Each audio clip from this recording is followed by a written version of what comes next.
I'm with Nadia Kassem, graduate of the Young Women's Leadership Academy, class of 2022. Currently a student at West Texas A&M University, studying athletic training. We want to talk a little bit about not just the Young Women's Leadership Academy, but what it was like to be Nadia Kassem before making the decision to apply and enroll at the Young Women's Leadership Academy. Give us a little background. So before coming to YWLA, I attended private school for 6 years, and then my first year in public school was at Eastwood Knowles for 6th grade. I saw the ad on one of the laptops that I was in choir. I had seen Miss Villalobos because her daughter attended Eastwood Knowles before coming here. It was honestly very hard to be with boys, especially in 6th grade. They were completely crazy, and it was really hard to go to school and focus and actually care about my education. At the time, my home life, my mom had just quit her job. She was deciding to be a stay-at-home mom, really focusing on my education. And when we saw that there was going to be an all-girls college preparatory academy, we of course had to sign up. You guys just jumped on it. Yes. You came home, said, look, Mom, this is going to open next year. I need to be part of it. She was really excited about Now, it. it's a competitive process, Yes. right? You have to meet certain standards because the rigor, the relevance of a college prep school requires that the student be a very serious student and that they have support from their family. What was it like when you learned that you'd been accepted? It's a funny story. So I got my letter 3 days after they had sent them to everyone else. So I honestly thought I hadn't gotten accepted, and so I was really stressing out. And one day I went to the mail, got my letter, ran home, told my mom, look, I got in! And it really made me feel how I felt getting accepted to colleges. And it was nice to see how that moment prepared me for college. Having to go through the application process, having to go to interviews and applying and writing essays.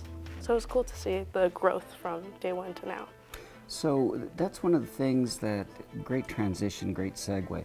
One of the things that we want to address with schools like the Young Women's Leadership Academy is that how you perform here is authentic, it's genuine, it's real.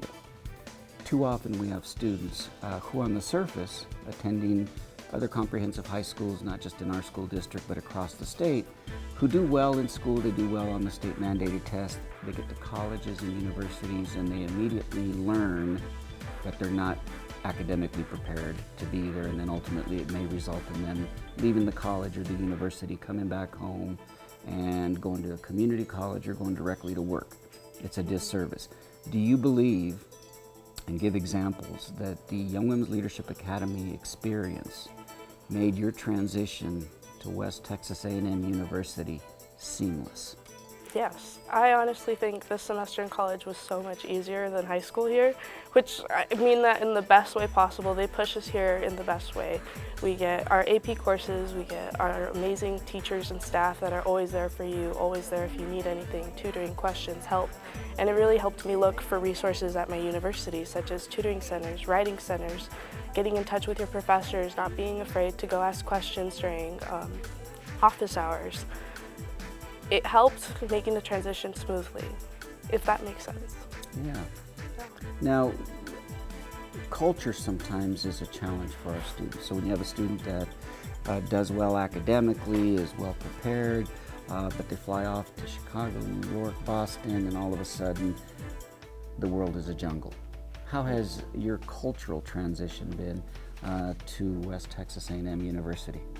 So my university is pretty diverse, but coming from El Paso, of course, I'm used to being all Hispanic communities, and considering that it is majority white in that community, it was a bit of a culture shock at first, but people are very friendly and welcoming in that town of Canyon, Texas.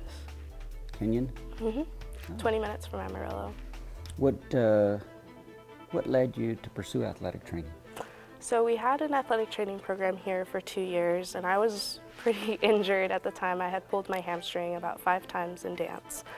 And so I got used to being there and having to go through treatments myself, and by that point I already knew how to use the ultrasound and the STEM machines, to where she asked me, well, why don't you join our program?